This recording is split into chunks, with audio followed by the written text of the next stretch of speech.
En el nombre del Padre, del Hijo y del Espíritu Santo. Dios Padre bueno, todopoderoso, te damos gracias por los beneficios que nos permites gozar de tu mano generosa y con un corazón lleno de humildad te pedimos que escuches nuestra plegaria, especialmente en esta jornada, en la cual consagramos nuestro trabajo hacia ti. Te pedimos, Señor, que lo que seguimos aprendiendo a lo largo de esta escuela pueda servirnos de provecho para nuestra vida espiritual y especialmente para la vida de quienes nos rodean. Te lo pedimos a ti, que vives y reinas por los siglos de los siglos. Amén. En el nombre del Padre, del Hijo y del Espíritu Santo. Amén.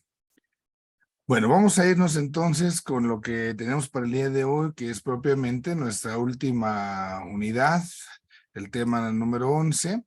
Entonces, voy a permitirme compartirles la pantalla para que tengamos ahí la oportunidad de ir visualizando y después propiamente hacer el cierre pues de lo que a lo largo de este tiempo hemos ido viendo, ¿no? Entonces, ahí ya tenemos visualización de la pantalla. Voy a hacer un recordatorio de lo que hemos mirado, de lo que hemos visto. Ahí estamos. Entonces, bueno, miren, para recordar, para ubicarnos, entonces, nuestro esquema general, recordamos que nos movemos desde la fe que es el contenido de lo que creemos, lo que Dios nos revela, lo que Dios nos dice, y esta fe que también nosotros asumimos, creemos. Entonces, fe como el objeto que creemos, pero también nuestra fe como sujetos que creemos. Esta fe también, decíamos, implica nuestra razón y la tenemos que expresar a través de nuestro lenguaje. Para poder hacer nuestra teología, decíamos nosotros, tenemos nuestras fuentes de la teología, hemos visto Sagrada Escritura, la tradición, el magisterio y también la experiencia de Dios que se fue recogiendo a lo largo pues de la historia. Y hemos visto hace 8 días cómo haciendo así la teología la comprendemos como una ciencia auténtica, ciencia de fe, y hoy vamos a ver cómo esa teología tiene unidad y pluralidad, lo cual pues ahí es muy hermoso porque nos va a ofrecer una visión general de los tratados de la teología explicando su unidad. Entonces, bueno, vamos a hablar de este tema 11, unidad, pluralidad en teología. La teología, tenemos que empezar con esto, decimos es una, pero no es uniforme. Esto hay que distinguirlo bien fácil. Por ejemplo, cuando vamos a un desfile, todos los niños de la escuela van bien uniformados, pero no porque vayan uniformados significa que estén unidos. A lo mejor entre ellos ni se hablan, ¿verdad? Van echando pleito entre ellos, traen broncas, bueno, pero van uniformados. Entonces, la uniformidad no significa unidad. Nunca vayamos a confundir eso. Entonces, la teología es una, pero no significa que sea uniforme. Y entonces esto nos permite pensar que hay muchos sistemas teológicos, hay muchos métodos teológicos, hay muchas tradiciones teológicas, y que al final y al cabo, aunque haya tal diversidad, la teología no debe de perder esa unidad. El hecho de que la teología sea una en la unidad de la fe, pues ¿por qué es? Pues porque creemos o parte de Cristo, de Dios, y Dios es uno. Entonces, no puede haber muchas teologías porque pues, solamente estamos hablando de un solo Dios. Y esa teología entonces va adquiriendo su forma, su cuerpo como ciencia, pero tiene varias partes, tiene varias ramas. Entonces, hablaremos, no sé, de la teología bíblica, la liturgia, la teología pastoral, la teología social, la teología fundamental, la dogmática, la teología espiritual. Entonces, hay muchas disciplinas teológicas, pero al final, aunque tenga tal variedad, solamente es una teología.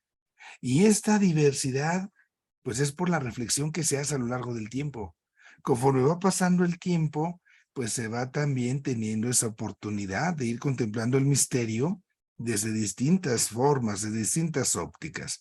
Y aquí lo importante es que a pesar de toda esa pluralidad, entonces se mantenga la unidad.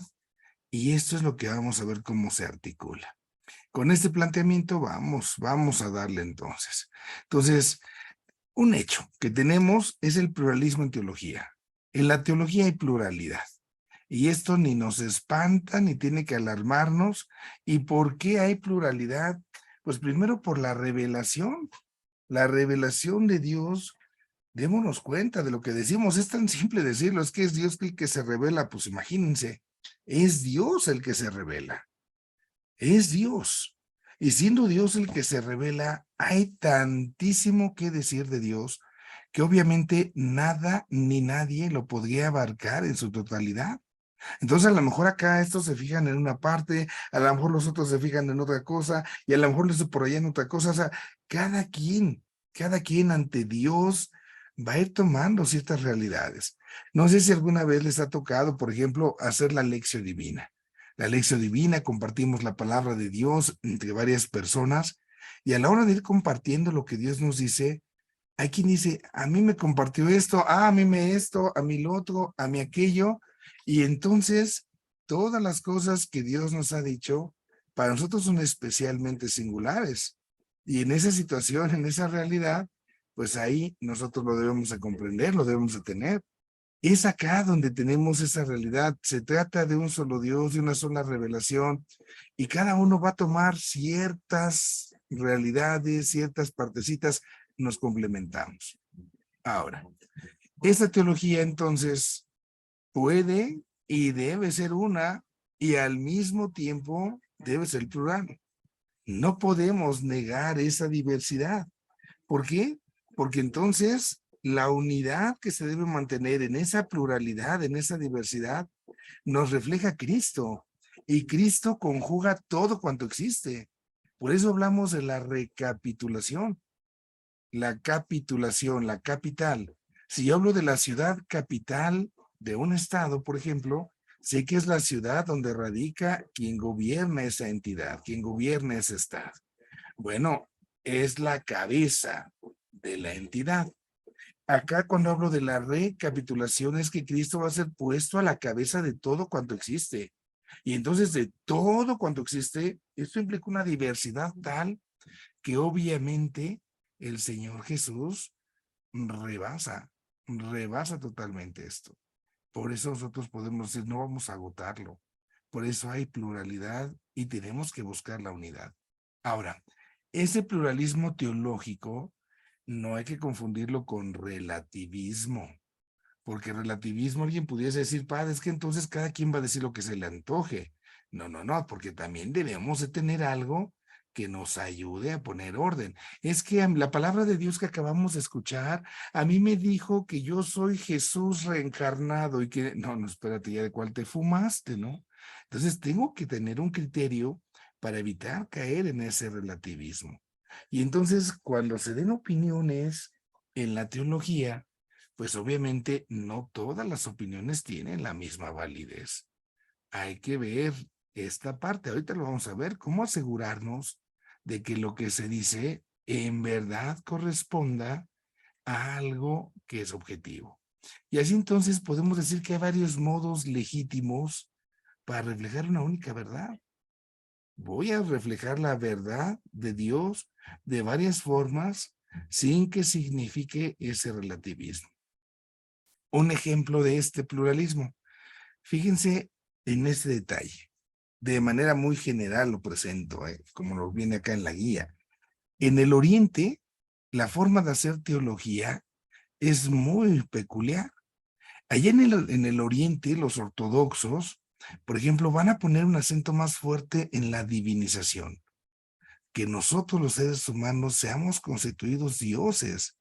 Y así entonces, ellos tienen como una mayor sensibilidad a las cosas de Dios, al misterio de Dios, pero lo ven todo esto como algo trascendente, algo inefable, algo que nos queda lejísimos y de lo cual no podemos nosotros casi ni hablar. Entonces, trasciende todo concepto humano. Es una experiencia más mística.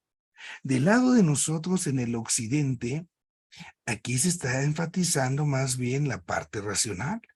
Nosotros de este lado, precisamente descubriendo la palabra de Dios y viendo que la palabra de Dios puede también traducirse a una reflexión de conceptos, entonces se trata de hacerlos. Y la teología en nuestro rumbo pues va tratando de poner ciertos conceptos. Y esto significa que Dios se hizo con nosotros, y porque Dios se hace uno con nosotros lo podemos conocer. Se enfatiza más acá en el occidente, por eso el misterio de la encarnación. Dios uno con nosotros. Mientras que del otro lado en Oriente es la trascendencia.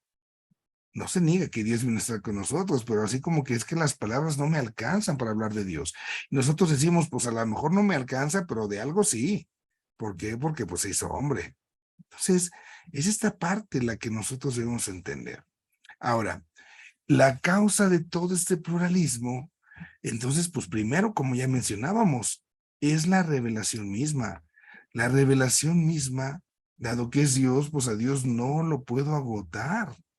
Tengo yo que hablar de Dios de estas formas tan amplias, tan diversas.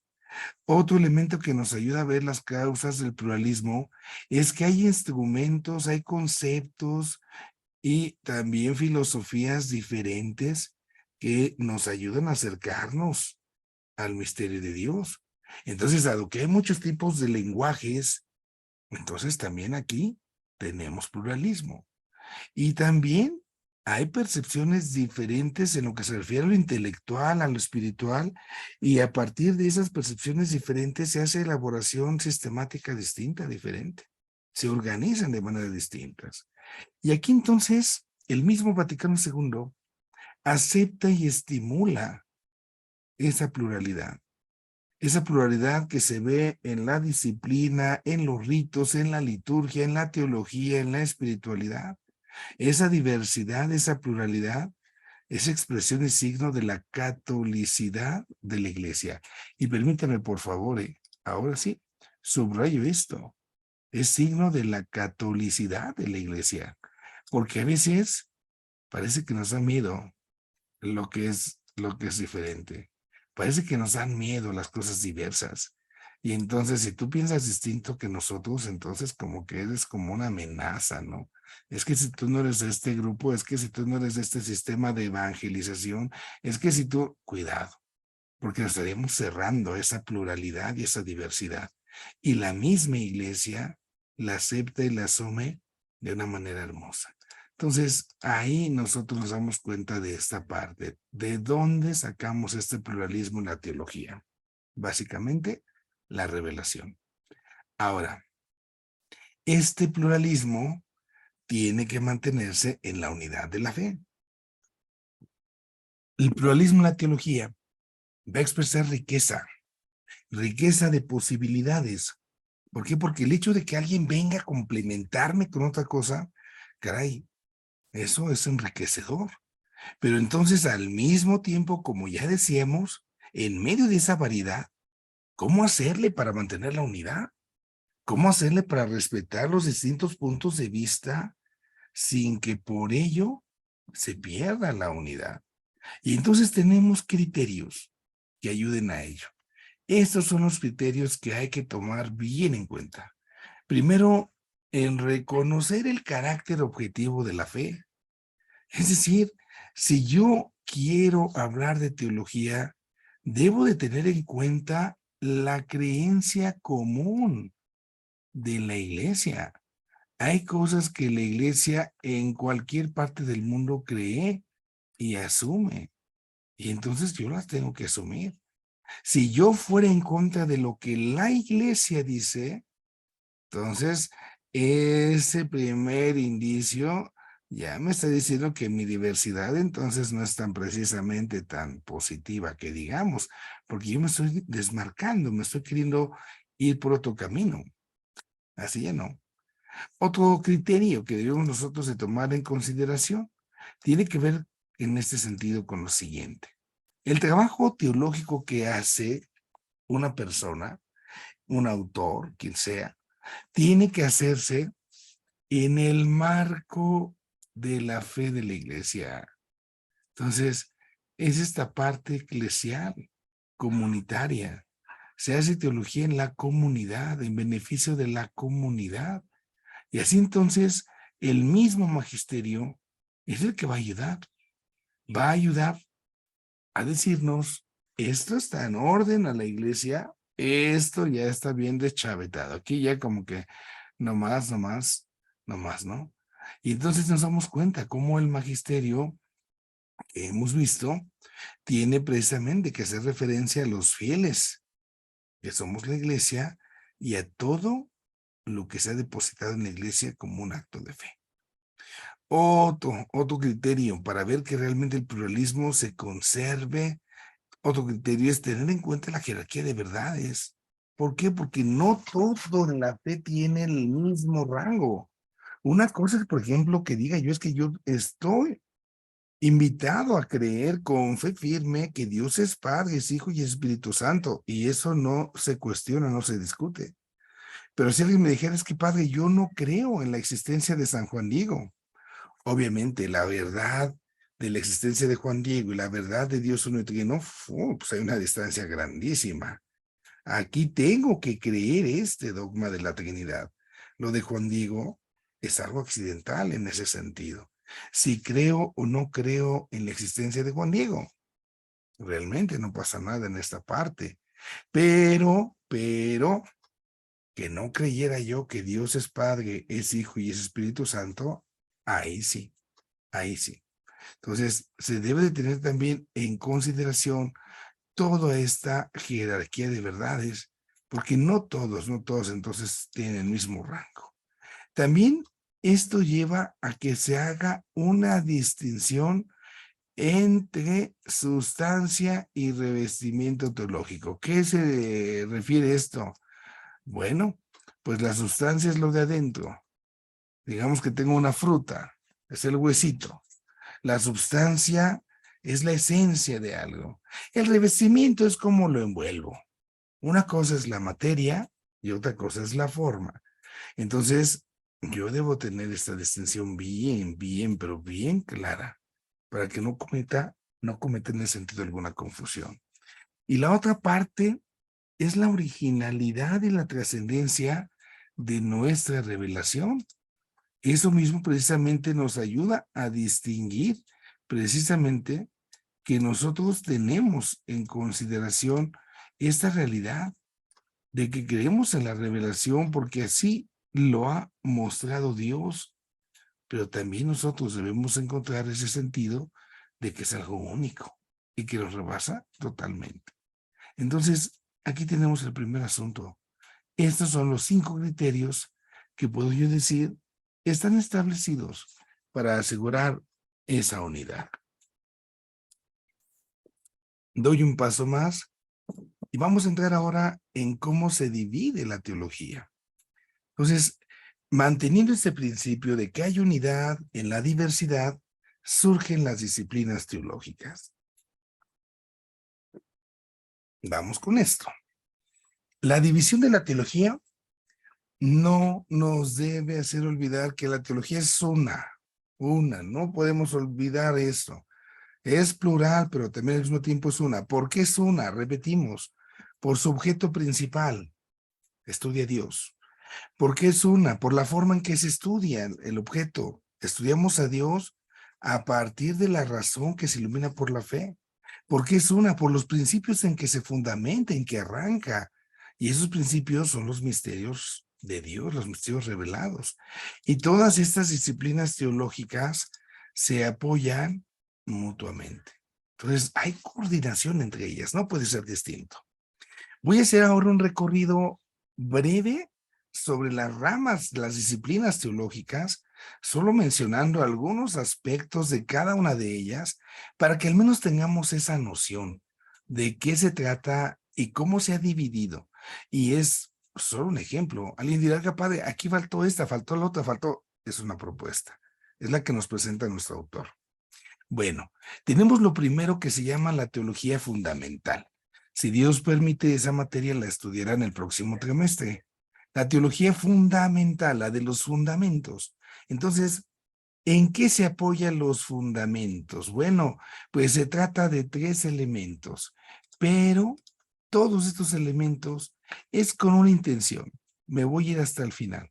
Se trata de estudiar la revelación, lo que Dios dice, y que esa revelación es creíble, que tiene elementos de credibilidad. Y entonces eso es lo que se preocupaban estos autores de esta época. Trataban una triple demostración. ¿Qué querían demostrar? Pues primero, por un lado, era la demostración religiosa, es decir, Dios existe. teníamos la demostración llamada cristiana. ¿Qué se refiere a eso? Que hay una religión revelada en Jesucristo. Y después tenemos la tercera, que es católica. Y esto significa que hay una iglesia fundada por Jesús. Entonces, démonos cuenta de estos tres elementos que son para nosotros acá de veras, de veras, de veras, bien importantes. Esta realidad de creer que existe Dios, de que Dios sí se revela en Cristo y que quiere en esa revelación que fundemos una iglesia para que entonces ahí, digamos así, nosotros nos congreguemos en la fe. Entonces, la teología fundamental es demostrar que lo que decimos es creíble, que tiene argumentos de credibilidad. Y de esto, el próximo trimestre van a hablar mucho. Damos un paso más. Primero Dios, a la teología dogmática. Los dogmas. Ya vimos lo que son los dogmas. Dogma es entonces lo mínimo, les decía yo alguna vez, que podemos decir de una verdad. Lo mínimo seguro que podemos decir de una verdad de fe. Es como ese fundamento a partir del cual, para arriba construyo, ¿no? Entonces, los dogmas lo que buscan es sistematizar, lo que buscan es organizar nuestra fe. Y para esto se apoyan en la Sagrada Escritura, en la tradición, por supuesto en la razón, y así van surgiendo distintos tratados dentro de la teología dogmática. Tenemos el tratado del misterio de Dios, o también llamado el misterio de la Santísima Trinidad. ¿Qué se trata este tratado? Pues vamos a ver el misterio trinitario como base de la religión. Y entonces se trata de estudiar a Dios uno-trino, es el objeto central y primario de nuestra fe. Se habla del tratado de la creación. Y aquí tenemos que hablar de la creación de todo el universo y de la creación del hombre de parte de Dios. Y esta creación es el primer momento del actuar de Dios. Cuando Dios sale de sí mismo y crea. Entonces, ahí ese actuar de Dios, obviamente, nos está ayudando. Nos está ayudando. ¿Por qué? Porque ha venido a salvarnos. Y esto pues es una protología. Enseguida tenemos cristología. Dentro de esta teología dogmática tenemos la cristología.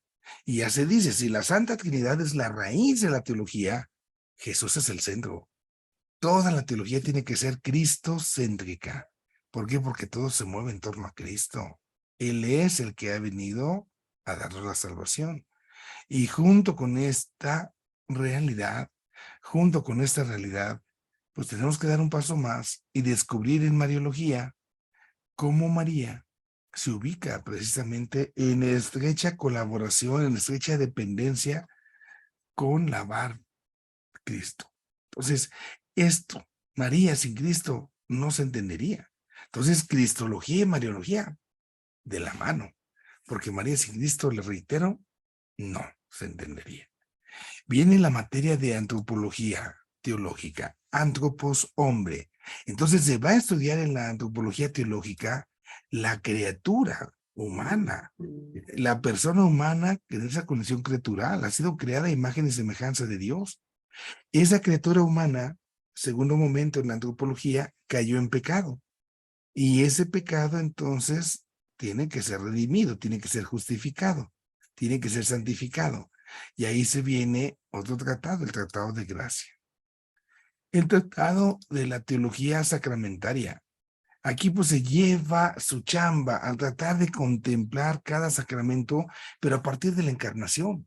Voy a estudiar los sacramentos bajo esa dinámica de la encarnación, cómo Cristo adquiere carne en María para darnos su noticia, su buena nueva. Entonces, uno puede ahí hacer tanto, que tenemos acá que aplicarnos en ese sentido. Y estos sacramentos siempre en un marco eclesiológico. No puedo entender los sacramentos fuera de la comunidad, fuera de la iglesia, porque son para el bien de toda nuestra teología sacramental. Y acá tenemos por último el tratado de la escatología. La escatología va totalmente de la mano. Con un lado, con el tratado de la creación. Y también podemos decir, pues la escatología, pues tiene que ver con el ser humano. ¿De qué se trata junto con la creación? Pues que a lo mejor junto con la creación no nos hemos percatado que Cristo entonces nos está llamando al final de los tiempos, nos está llamando al final de la historia a estar con Él. Y hace de nuestra historia una historia de salvación. Así entonces se consuma el plan salvífico. Esto pues la escatología habla de las cosas últimas. Vamos con esta parte entonces, teología dogmática. Vimos fundamental, vemos dogma, vamos con moral. Teología moral. La teología moral se fue originando porque conforme la gente se iba a confesar, entonces iban surgiendo pues dudas, preguntas, cuestiones, ¿no? Que se van planteando en este sacramento. Y esto de la moral, por un lado, tiene que ver con la teología dogmática, a la hora de ver, bueno, pues te enseño esto por esto y esto, pero también tuvo esta situación donde en algún momento da como una especie de enriquecimiento. ¿Por qué? Porque ya no solamente se trata de la penitencia, sino de toda la vida cristiana. Se trata de combatir vicios, se trata de un esfuerzo para lograr las virtudes cristianas. ¿De qué se ocupa la teología moral? Pues de la vida en el Espíritu Santo. Ay, Padre, la vida espiritual. Uh-huh. Y ahí se va de la mano con lo que se llama teología espiritual.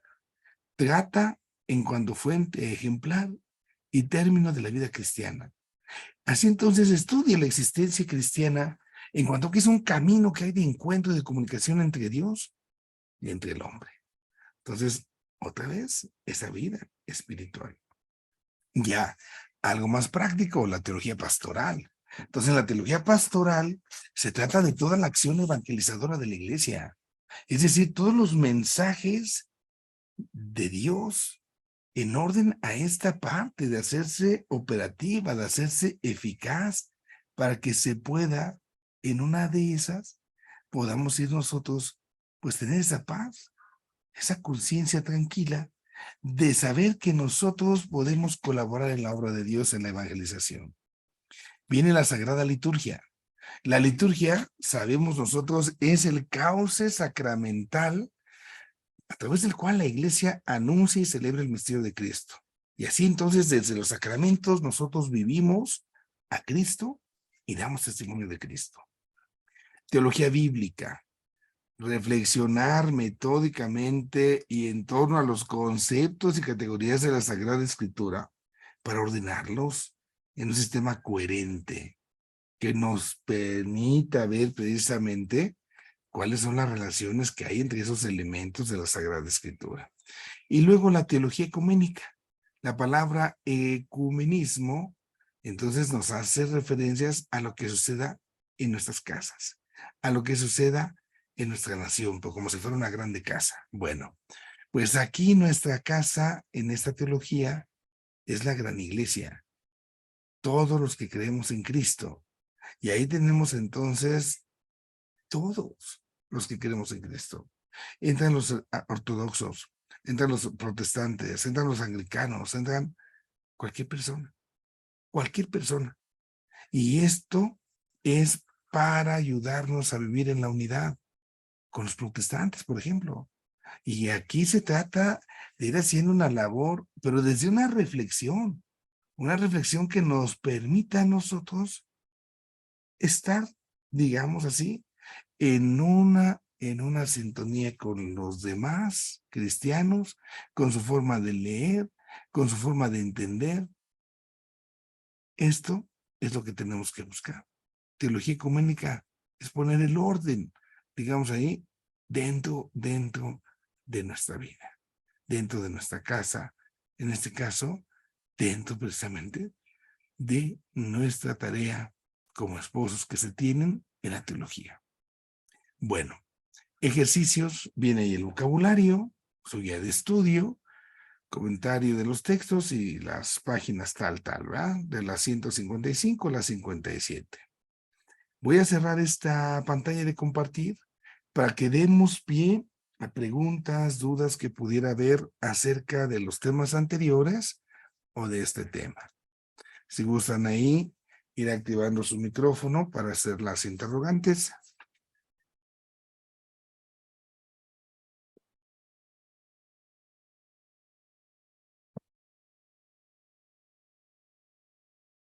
Ahora creo que no tenemos preguntas.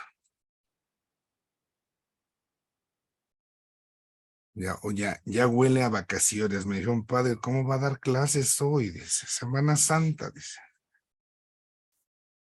Bueno, ya salieron dos preguntas. Sale, pues vamos con Luis, por favor, Luis.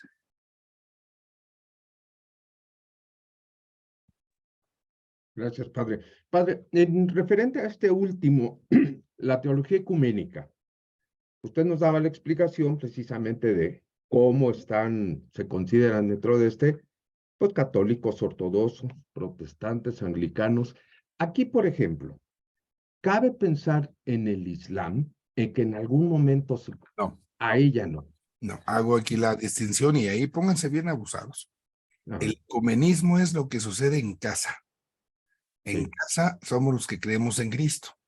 Entonces, todo diálogo ecuménico es con cristianos, sean protestantes, ortodoxos, anglicanos. Cuando ya hablo de otra religión, ya se llama diálogo interreligioso. Ahí entra el Islam, ahí entra ya los judíos. Propiamente, cuando viene a visitarnos a la casa un protestante, luego decimos, ay, es que ahí vienen los de la otra religión. Y no, la religión es la misma. Todos creemos en Cristo, todos somos cristianos. Somos distintos grupos, distintas iglesias, distintas sectas, distintas comunidades, como le queramos poner. Pero al final, la religión es la religión cristiana. Dentro de la religión del Islam también tienen muchas sectas, muchas divisiones, y también los judíos también tienen muchas divisiones en su interior como religión. Entonces, cuando se trata del diálogo entre religiones, se llama diálogo interreligioso. Y cuando se trata de diálogo entre quienes creemos en Cristo, esto es el famoso ecumenismo. Ahí hay dos iniciativas muy interesantes. Ahí nos ganaron, hay que decirlo, los protestantes. Ellos establecieron un Consejo Mundial de las Iglesias para congregarse, para unirse. Y ya después en Vaticano II fue la Iglesia Católica quien los convoca. Y hay comisiones de diálogo muy, muy interesantes y fructuosas con muchos protestantes. Entonces, a veces como que nos espanta ahí los protestantes, pero no, pues creemos en Cristo, hay más bien como que buscar la unidad. Vamos, gracias, padre. muy bien. ¿Alguna cosa más, Luis? Pues nada más, padre. Entonces, el concepto, vamos a decir, disculpe que insista en esto, pero el concepto de Alá, como lo tiene Islam, no lo podemos asociar a Dios como Dios único. Sí, aquí la única cuestión dentro de nuestra clase es nada más que no entraría como una teología de lo que nosotros estamos hablando.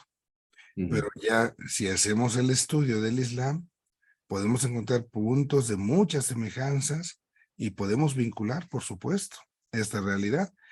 Podemos decir, bueno, ¿puedo llamar yo a Dios Alá? Y entonces uno puede decir, claro, pues es el mismo Dios. Pero entonces ya viene el rebuzne. Para nosotros no, porque para nosotros Dios, al mismo tiempo que es uno, es trino. Entonces ya no fue lo mismo Chana que Juana, porque si ellos aceptaran Dios uno y trino, con los judíos, por ejemplo, que creemos en el mismo Dios, sí, pero ellos no asumen que Dios es Padre, es Hijo y es Espíritu Santo. Entonces ya ahí vienen nuestros atoramientos, ya vienen nuestros rebuznados entre nosotros, ¿no? O sí o no. Entonces siempre hay que ser muy puntuales, porque si no pudiésemos caer en ese relativismo, aquí sí. Porque entonces yo puedo decir, lo mismo me da ser musulmán, lo mismo me va a hacer ser judío. Al fin y al cabo, acá lo que importa es que Dios es el mismo en todos lados. Entonces, ¿para qué te preocupas, no? Pues si allá es el mismo en todos lados, Padre, Hijo y Espíritu Santo, entonces ¿para qué se fueron, no? Puede ser yo preguntar. Siempre muy prudentes ahí. Y sí se puede hacer, a lo mejor puedo decir, Yahvé es Alá, pero con esta salvedad. A lo mejor Dios Padre me encuadra en este sentido. Ahí habría que hacer precisiones y es donde entraría la oportunidad del diálogo en la diferencia, ¿no? Padre, pues aprovechando que no hay otra mano levantada, Venga, ¿puedo plantearle la tercera? claro, las que guste. Tenemos un ratote. Gracias, Padre. Y entonces aquí, ¿cómo podríamos entender lo que separa a la Iglesia Católica de la Ortodoxa, ¿no? La cláusula del filioque. El filioque, para contextualizarnos todos, es una Y. Así de Ajá. simple es esto. Cuando se habla de la Santísima Trinidad, nosotros decimos que el Espíritu Santo procede del Padre y del Hijo. En la Iglesia Ortodoxa se dice que el Espíritu Santo procede del Padre, del Hijo. Le quitan la Y. Hagan de cuenta. Nosotros decimos que aquí está el Padre, aquí está el Hijo. Entonces, del Padre y del Hijo llega el Espíritu Santo, como un triangulito. En la ortodoxa, ¿no? El Padre, de ahí sale el engendrado el Hijo, y después del Padre, del Hijo, el Espíritu Santo, como si fuera una línea recta. Entonces, son cuestiones ahí que al final y al cabo, pues nos van haciendo la distinción en la historia. Realmente, la diferencia fuerte, ortodoxos y nosotros, católicos, pues fue más bien pleitos en la historia. Tristemente ahí por conflictos, por cuestiones de emperadores y todo esto, en el 1054 se nos viene encima este pleitito, ahí con Miguel Celurario. Entonces, bueno, pues es ahí donde a la fecha vamos arrastrando. Es complicado hoy el ir teniendo ese diálogo ecuménico en busca de una unidad, porque ya no hay una cabeza. Nosotros como católicos somos tantísimos católicos, pero tenemos una cabeza. Y es acá lo que nos da una unidad. Y es entonces nuestra cabeza, pero allá con quién me entiendo, ¿no? Entonces me tengo que entender uno por uno, porque son iglesias, se llaman autoacéfalas. Esa es la diferencia. Por eso es que luego vemos muchos patriarcas, muchos no sé qué, muchos quién sabe cuánto, porque es el patriarca de Moscú, el patriarca de Constantinopla, el patriarca de Antioquía. Entonces, va a haber bastantes patriarcados que tienen así como muchas autoridades. Ahí es donde viene la dificultad de un diálogo. Hay una propuesta muy interesante del Papa Francisco. En general, nosotros como católicos estaríamos dispuestos a ceder en aras a la unidad, lo ha externado el Papa, en torno precisamente a la fecha de la Semana Santa, por poner un ejemplo. Nosotros la Semana Santa la tenemos movible, es movible en razón al movimiento de la luna. Después del equinoccio de primavera, la primera luna llena es cuando tenemos la celebración de la Pascua. Es de acuerdo a un calendario lunar. Para los ortodoxos no, ellos la tienen fija. Entonces el Papa lo ha externado. De nuestra parte no hay bronca. Si eso ayuda a la unidad, podemos celebrar otra vez la Pascua de Cristo juntos. ¿Por qué? Pues porque no importa el día, no importa la fecha, lo que importa es el acontecimiento, la Pascua.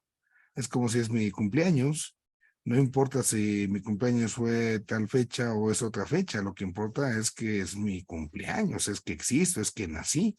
Entonces, esa parte es la que nosotros debemos de considerar para no perderlo de vista. Entonces, es interesante el diálogo que hay, pero no es tan sencillo. Gracias, Padre. Sí, permítanme tantito. Voy a apagar la cámara tantito para mostrarle algún libro que les pueda quizás ayudar en esto de las iglesias ortodoxas y esto.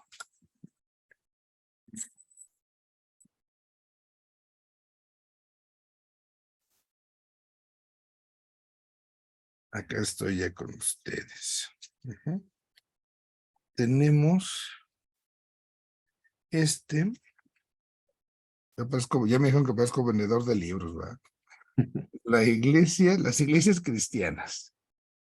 Las iglesias cristianas nos presenta como de manera general los postulados, digámoslo así, de católicos, ortodoxos, protestantes y anglicanos.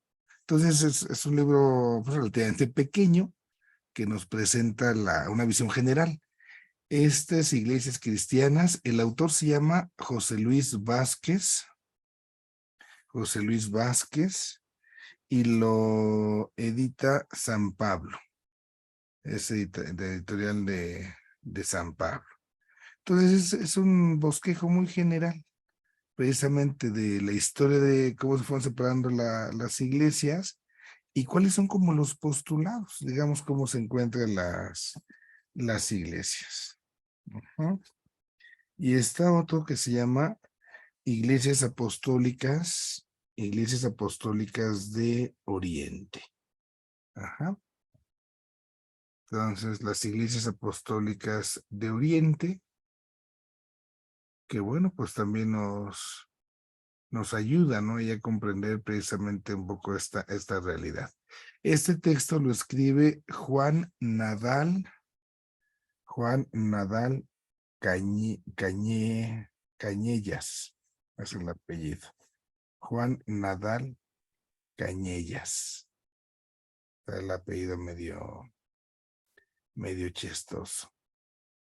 Ujú. Cañellas. Entonces, bueno, pues también ahí viene toda esta parte de las situaciones que tenemos. ¿Cuál es la editorial de ese segundo libro, padre? Voy para allá. La editorial es Ciudad Nueva. Ciudad Nueva es la editorial. Todos son textos, pues que a veces sacian un poquito nuestra curiosidad, porque luego vemos los ortodoxos, a lo mejor en algunas celebraciones, pues no los tenemos aquí al alcance de nuestro rumbo, no sé, a lo mejor Ciudad de México, pero nos llama la atención. Entonces, esa parte, pues para conocer un poquillo, nos puede ayudar. Y ahí en el internet, bueno, pues también podemos encontrar información bastante amplia. ¿Sale? Un poco ahí con lo de Luis. Sí, muchas gracias, padre, muy claro. Muy bien, vamos con María Eugenia Maruja.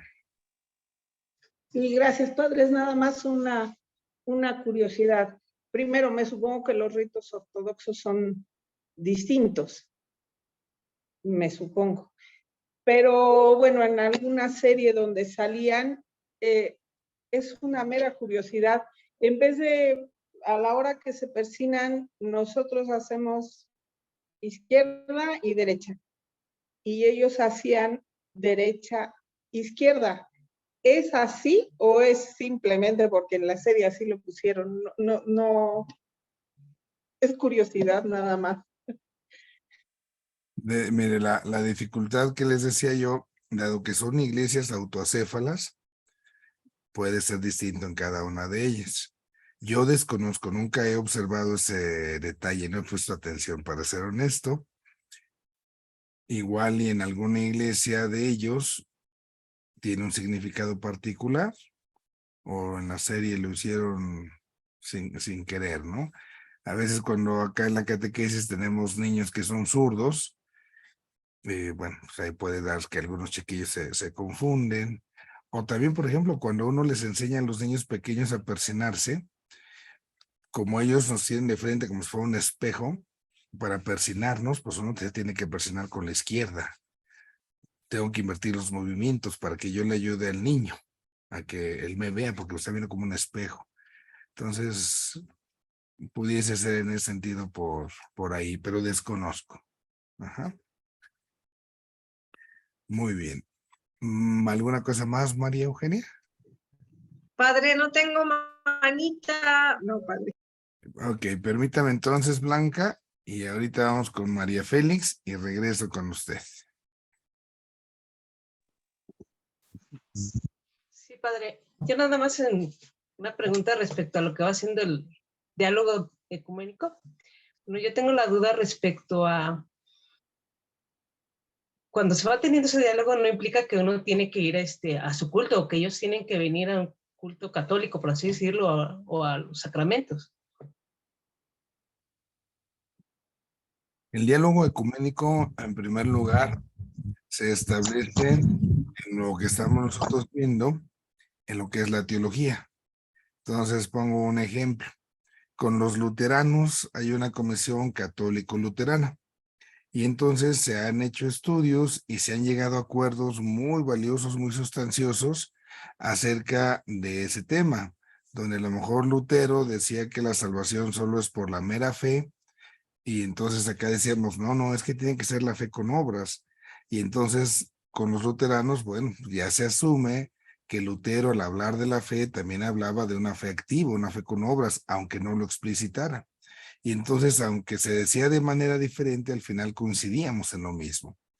Termina ese diálogo y se saca una declaración entre católicos y luteranos, donde se expresa, bueno, en esta doctrina de la justificación estamos de acuerdo. Por esto, por esto, por esto, por esto. Y aunque en algún momento se haya dicho de estas formas, estamos de acuerdo en esto y en esto y en esto. Entonces, así es como funciona en la cuestión de la teología. En la cuestión celebrativa, que vamos más bien ahí a lo litúrgico, que es otro cantar, ahí con los hermanos cristianos de cualquier otra iglesia o secta, lo que se puede hacer son jornadas de oración. Una oración por la unidad de los cristianos, por ejemplo, es la que nosotros en la iglesia en el mes de enero hacemos. Se pide la unidad. Y a lo mejor yo puedo celebrar la Eucaristía, pero no puedo celebrar con alguien que no sea católico. Es que va a venir la pastora metodista, va a celebrar la misa, ¿no? Porque eso es faltando el respeto a su identidad y a mi identidad. Podemos hacer una jornada de oración y tú rezas el Padre Nuestro que nos une a todos y tú haces otra plegaria, a lo mejor otra plegaria, pero para nosotros, por ejemplo, la cuestión sacramental, que ellos no comparten, ¿por qué? Pues porque no creen, entonces ¿para qué le hago el cuento? Si tú como protestante de tal iglesia no crees, entonces ¿para qué le haces el cuento? Hay muchos, tristemente, muchos abusos que se han cometido en aras a una supuesta unidad, pero la unidad pues no significa que yo niegue mi identidad, porque entonces ya sería más uniformidad. Entonces ahí, en la cuestión litúrgica, es otro cantar que se tiene que ir estableciendo con mucha prudencia y mucho cuidado. En la cuestión teológica, es ese diálogo de la doctrina. Está bien, padre, gracias. Bueno, vamos con Blanca, que no tenía la manita, pero sí la voz. Sí, padre, perdón, es que no estoy en la casa, pero No quiero se saber preocupe. esto.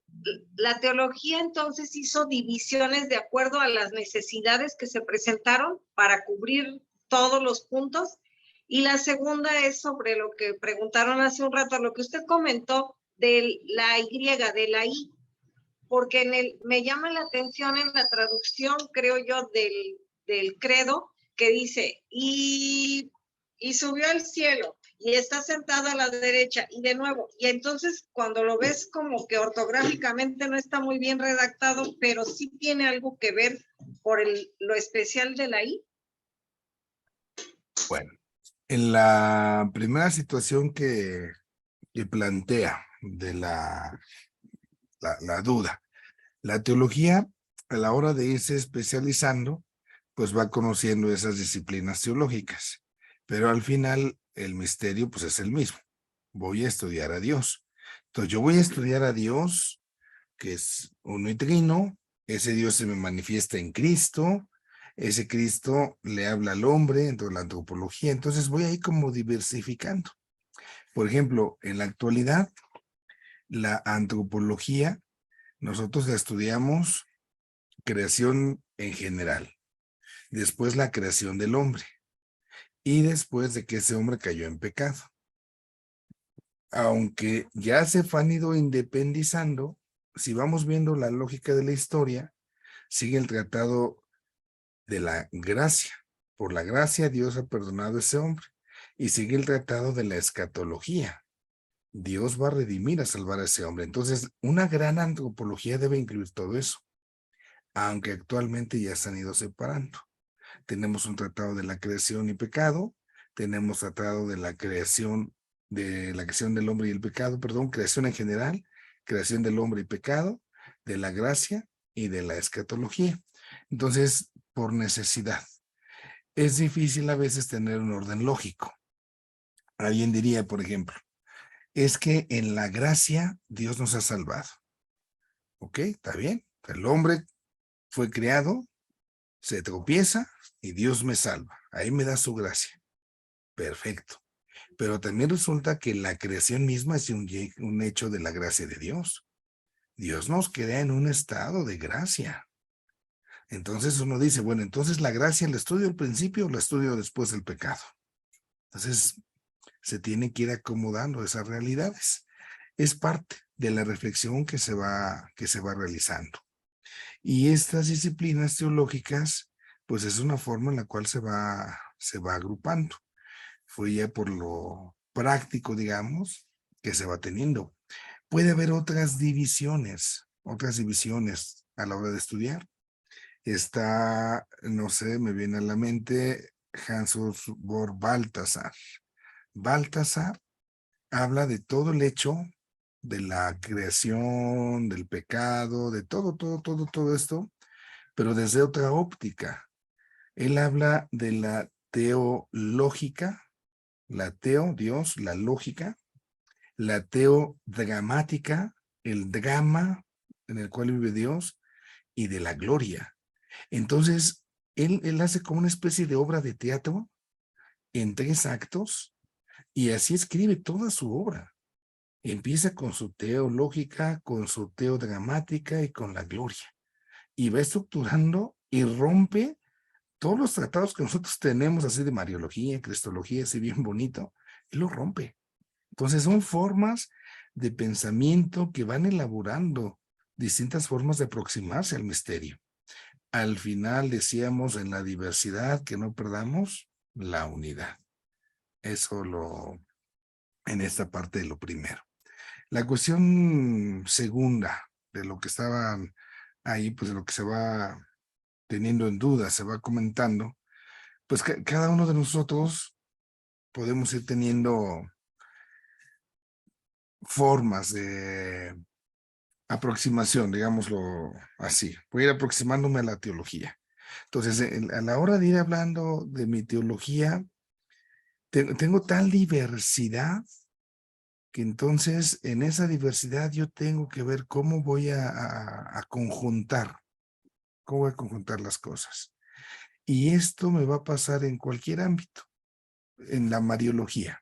Puedo tener distintas ópticas de Mariología. Hablo de Cristología.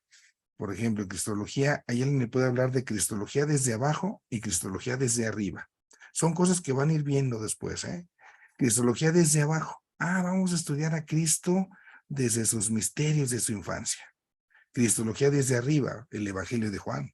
En el principio existía Dios y Dios estaba en el cielo y era un verbo. Entonces, las aproximaciones que nos van a ir ofreciendo cada una de los autores de las ópticas son para enriquecernos. Y aquí es donde nosotros vamos a ir entrando en distintos caminos, digámoslo de esta forma, de cierta manera, pero conservando pues ahí la unidad en la revelación. Esto, así como la mitad. a ver, esta partecita es entonces donde nosotros vamos teniendo esta partecita ya me torbé acá de la interrupción. Pero bueno, vamos a ir jalando, ¿no? Desde la diversidad, conservando la unidad.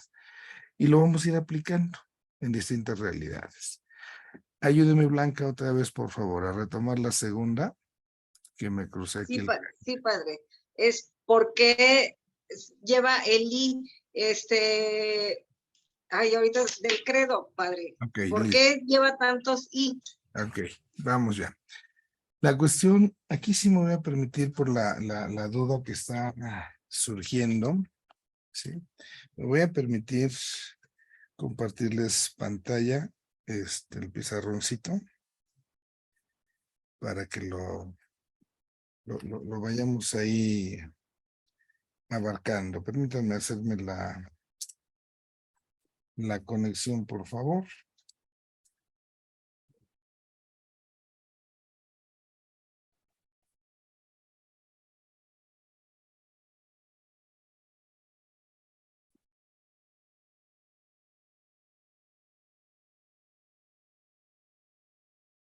Ok.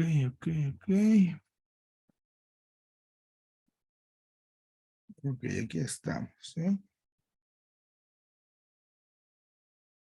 Bueno, entonces aquí lo que... Uy.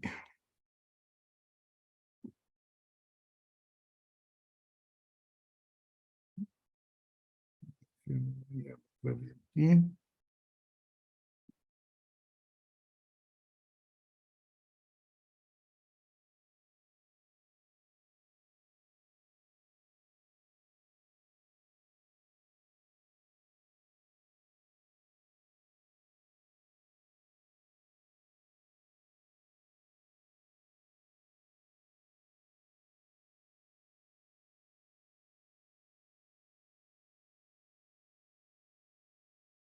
No, voy a tener más conflicto de lo que estoy ayudando de esta cosa, pero quisiera ya hacerles ese esquema precisamente, ¿no?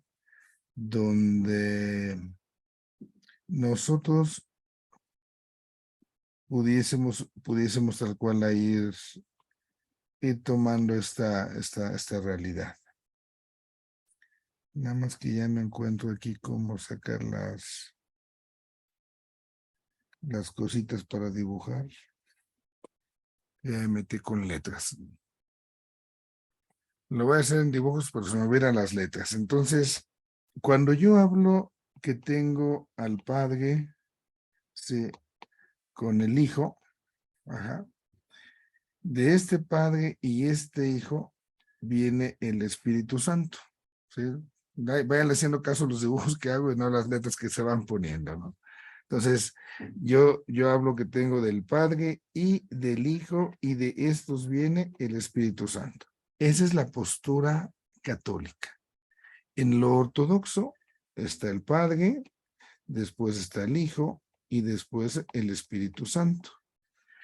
Esto habla acerca de lo que son las famosas procesiones. Las procesiones significa las procedencias, es otra forma de decirlo, ¿no? ¿De dónde procede? Entonces nosotros decimos que el Hijo procede del Padre.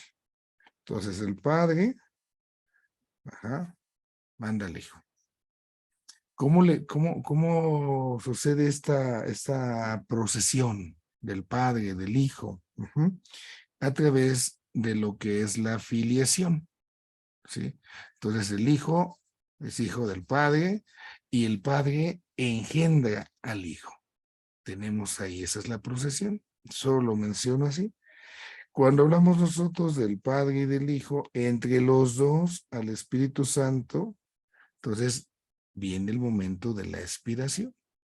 Así es como se da origen, se dice, en esta parte se muestra el Espíritu Santo. Para los ortodoxos es Padre, luego es Hijo y luego es Espíritu Santo. Esa Y cambia mucho en la cuestión de la procedencia, porque una cosa es que pase a través de, y otra cosa es que estemos como en el mismo nivel, porque conservo la misma naturaleza, porque sigo siendo el mismo Dios, aunque sea persona distinta. Es ahí donde estaría la distinción. En la parte del credo, por supuesto, a la hora de evaluar todo esto, de ir dándonos cuenta la parte de por qué tanta Y, es porque se van teniendo esos misterios, y sí están todas las I's y todas las letras y comas están bien, pero bien puestas. Es un trabajo hecho de siglos y que se encargaron ahí pues en su momento para para lo que profesamos en la fe. No sé si con esto he ayudado, Blanca. Sí, padre, exactamente eso era lo que quería saber, porque a veces sentía yo como que, ¿por qué tengo que decir tantas síes si va correcta la frase que sigue? Pero ahorita ya le entendí. Muy bien. Adrián,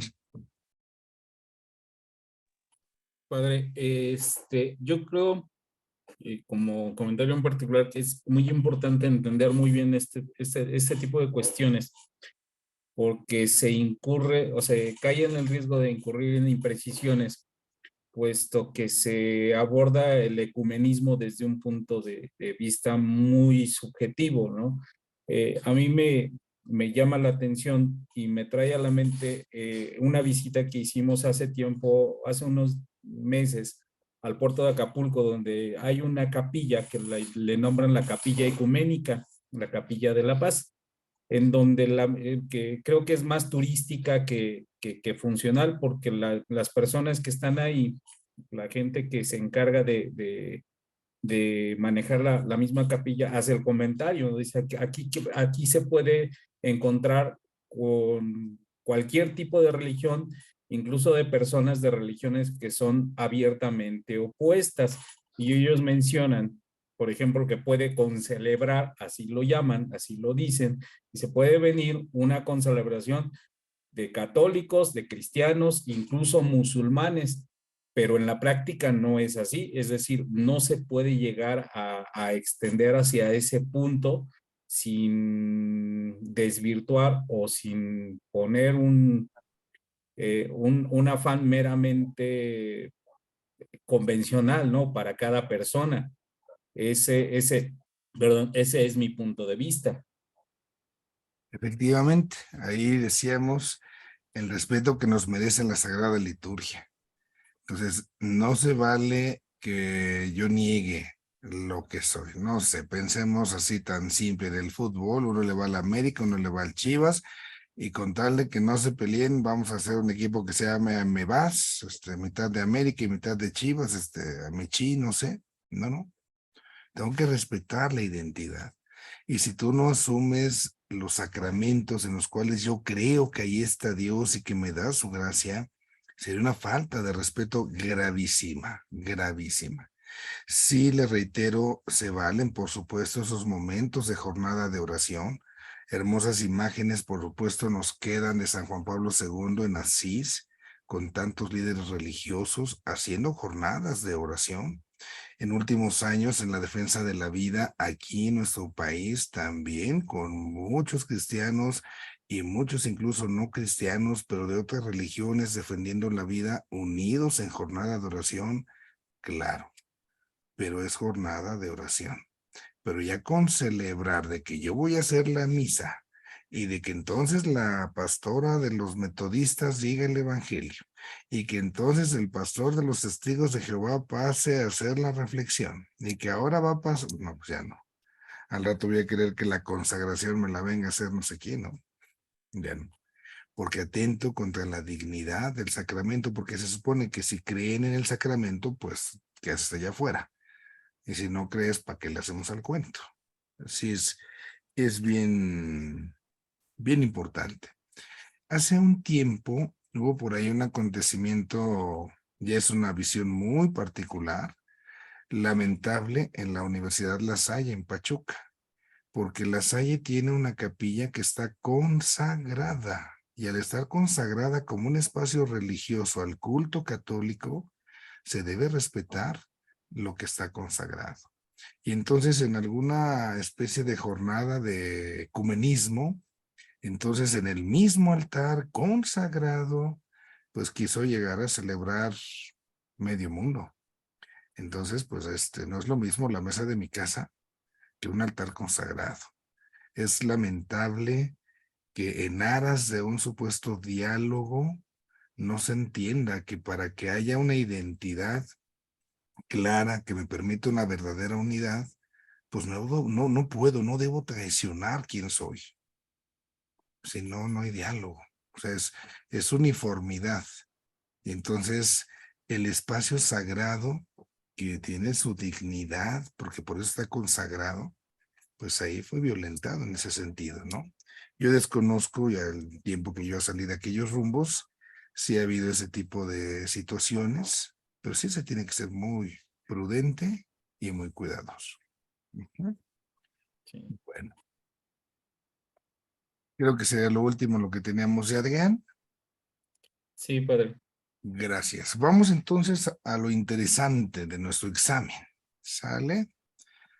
¿Cómo los voy a evaluar? Primera tarea de examen. Les voy a encargar de favor que me hagan una oración a partir de todo lo que durante estos meses, estas semanas hemos aprendido. Una oración donde se refleje algo de lo que tú aprendiste.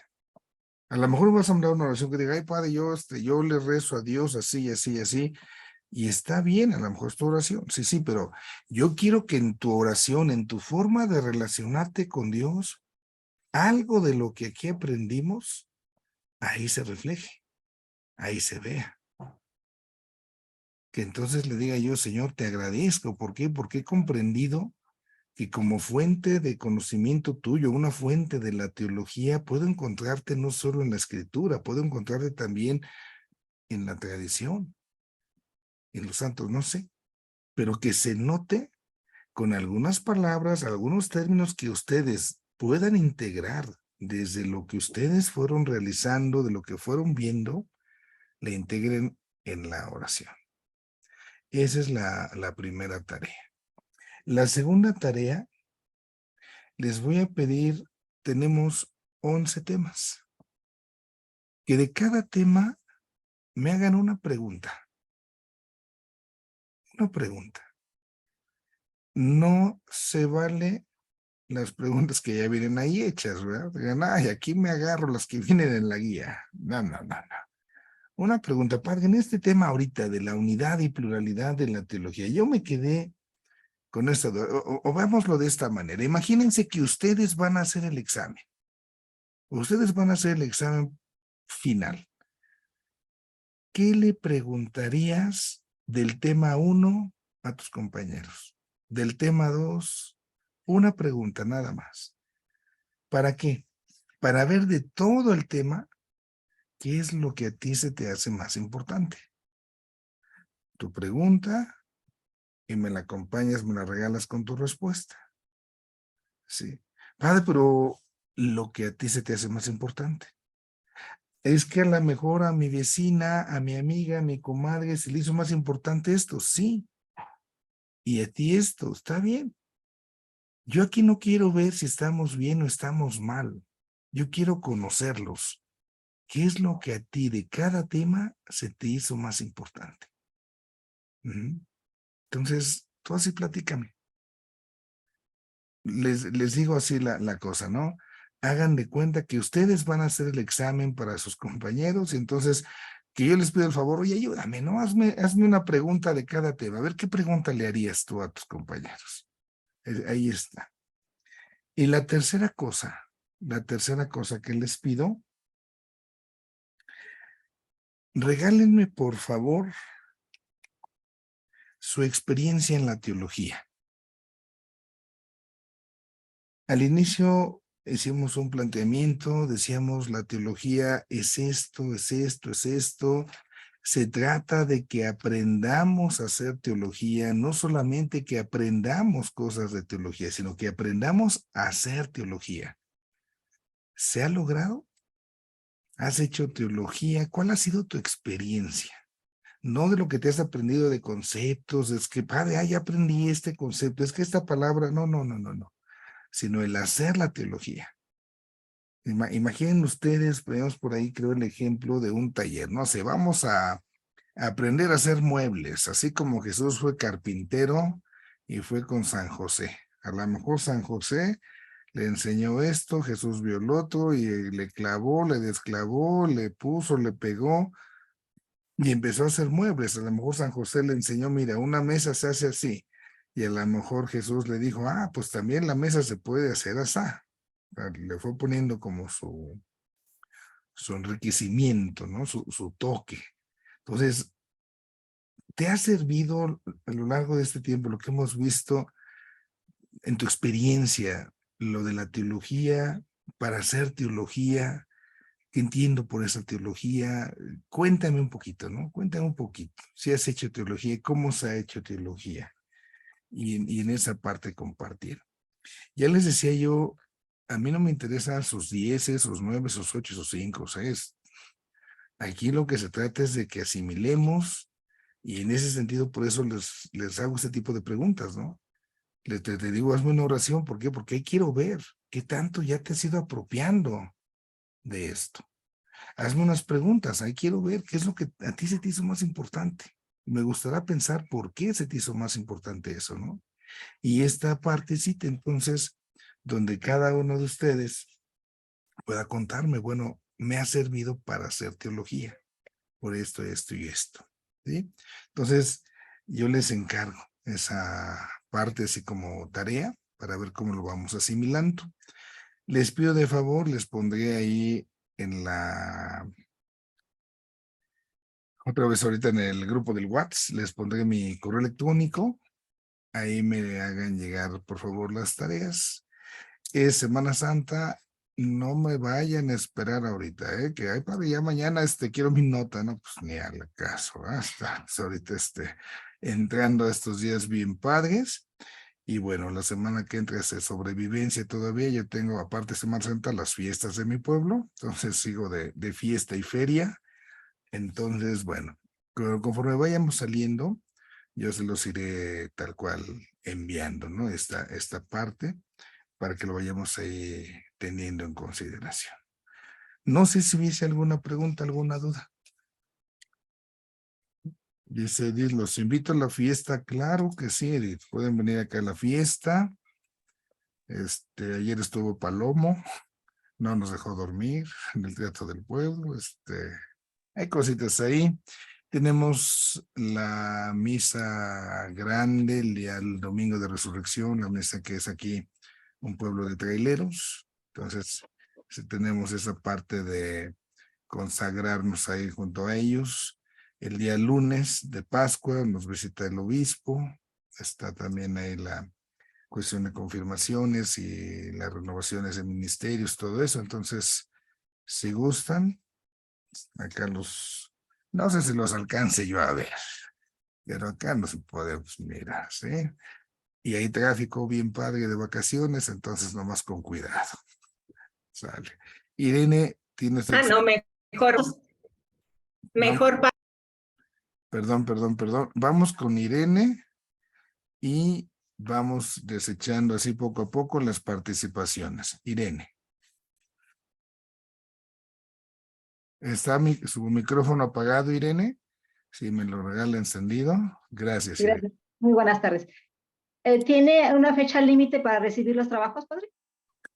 Pues ahí desconozco esta partecita de la hermana, cómo está el ciclo. La verdad acá, yo ahorita con las situaciones, desconozco. Yo les pediría lo más pronto que pudieran, porque me van a dar chance de irlo sacando de ratito en ratito, ¿no? Entonces ahí les encargo mucho esa partecita. Sí, padre, nada más era eso. Gracias. Vamos con Gaby. Creo que era la misma pregunta, padre. Okay. Hasta que no teníamos para entregar la tarea, pero bueno, me voy a apurar. Bueno, miren, yo estoy acá desconectado. Cuando inicia esto es por trimestre. Yo estoy desconectado. Lo único que hablé con el padre encargado, padre Jorge Anaya, nos pedía de favor si podíamos terminar hoy el curso, el ciclo, que era lo que teníamos de las sesiones, porque enseguida, entiendo, para Pascua inicia el otro trimestre. Entonces, pues yo aquí les sugiero, lo más pronto que puedan, pues de una vez, para que no se me queden en compromisos, ni ustedes ni yo. ¿Sale? Okay. Sí, padre, gracias. Ok, acá Virgilia me dice, no me quedó claro cuándo enviamos la tarea. Yo creo que con esto que les digo ya estamos ahí. Ajá. También Emma también nos pregunta. Entonces, esa parte, lo más pronto que puedan, yo se los agradeceré. Y les digo, desconozco aquí la fecha de cuándo inicia el trimestre. Entiendo es Pascua. No sé si sea pasando Semana Santa o a la otra, pero ya, ahí ya les irán informando, precisamente. Ujú. Bueno. Pero por lo menos tendríamos esta semana, así más o menos para organizarme. Bueno, pues mejor vamos a decir que me la manden hoy para que se pongan a trabajar, ¿vale? Ok, gracias, padre. Nah, sí, estos días, miren, o sea, yo les puedo decir, hoy no reviso ya nada, mañana, miércoles, jueves, viernes, no reviso nada, ¿no? O sea, son días de mucha chamba, entonces, pues dejémoslo para que no nos angustiemos esta semana, ¿así? Lo puedan ir sacando, pues estos 2, 3 primeros días, lo puedan ir sacando, ¿vale? Gracias. Bueno, Gracias. estaba hablando Clarisa, levantó su manita, dígame usted.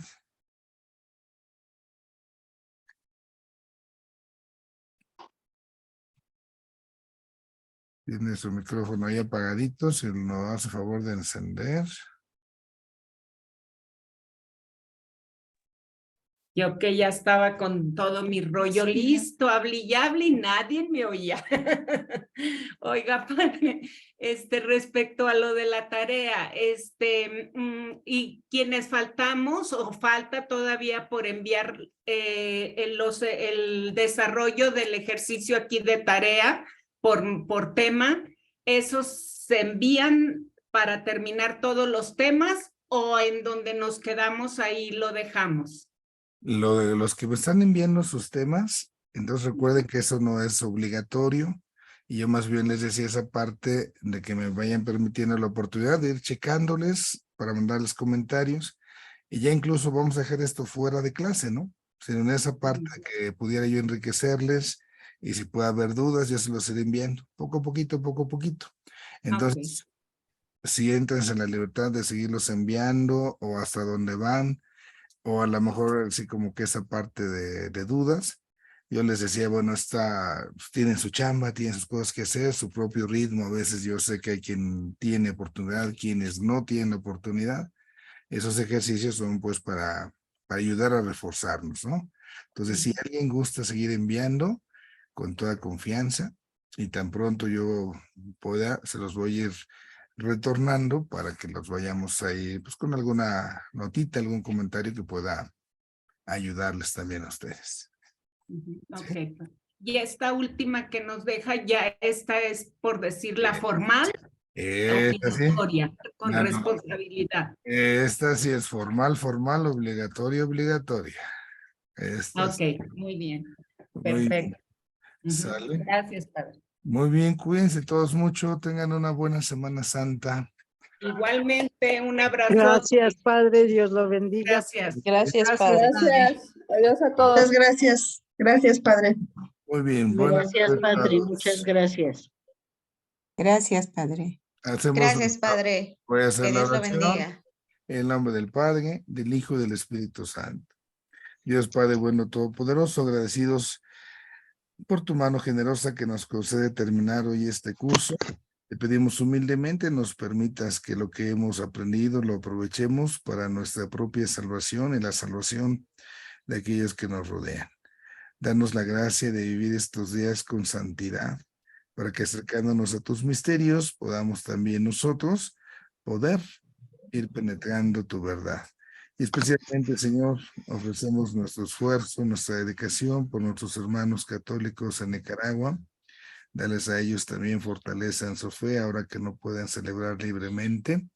Concédeles también fortaleza para testimoniar su amor a ti. Te lo pedimos a ti que vives y reinas por los siglos de los siglos. Amén. Les bendiga Dios Todopoderoso, Padre, Hijo y Espíritu Santo. Amén.